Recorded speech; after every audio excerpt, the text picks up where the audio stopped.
আমি যখন এগুলো প্রথমবার দেখেছিলাম তখন আমার কাছে কোরআনের মতোই লেগেছিল। সবকিছুই তো দেখা যাচ্ছে কোরআনের মতো।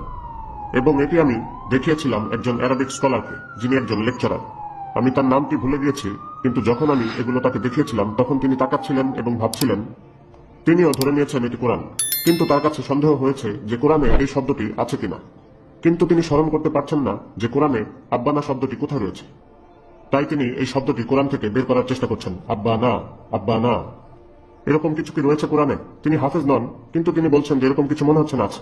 এরপর আমি তাকে বললাম এটি কোরআন নয়, এটি হলো পবিত্র বাইবেল। এগুলো হলো খ্রিস্টান কিতাবুল মুকাদ্দাস, খ্রিস্টান কিতাবুল মুকাদ্দাস, খ্রিস্টান কিতাবুল মুকাদ্দাস।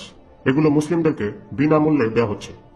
গরিব মুসলিম, পোর মুসলিম, বিশেষত অনারব অর্থাৎ যারা নন আরব, যেমন Bangladeshi, Pakistani, Indonesian, Malaysian, Nigerian, Ghanaian, মিশরীয় ফালাহিন, তারা এটাকে গ্রহণ করবে, এরপর চুমু খাবে, তারপর এটা নিয়ে ঘরের দেয়ালে ঝুলিয়ে রাখবে। এবং কিছু মসজিদেও তারা এগুলো ঝুলিয়ে রাখে। তারা ভাবে এগুলো তো কোরআনের আয়াত।